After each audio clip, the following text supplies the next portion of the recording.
ચંચુપાત news લઈને આવ્યું છે એક મહત્ત્વના, જે થાન પંથકમાં જે સિરામિકના કારખાના આવેલા છે તેમાં ગેસનો ઉપયોગ મોટા પ્રમાણમાં થાય છે.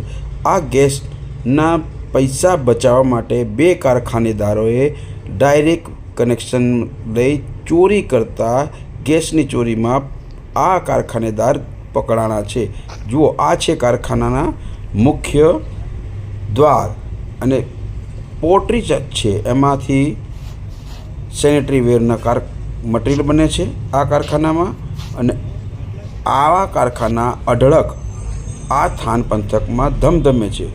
તો વધુ જો તપાસ કરવામાં આવે તો આથી પણ વધારે ચોરી પકડાય તેમ લોકોનું કહેવું છે.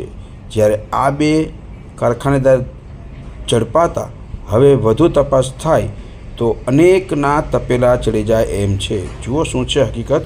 ચંચુપાત ન્યૂઝમાં પ્રવીણ પરમાર સાથે જોતા રહો. સબસ્ક્રાઈબ, લાઇક અને શેર કરવાનું ભૂલતા નહીં. અને આપના વિસ્તારમાં બનતી ઘટનાઓને વાચા અને ન્યાય આપવા માટે અમારા નંબર પર જોડાઓ અને મોકલી આપો વિગત વિડીયો સાથે. અમે બતાવશું આપની સમસ્યા અને જનતા સુધી લઈ જશું, સરકાર સુધી લઈ જશું. જુઓ ચંચુપાત.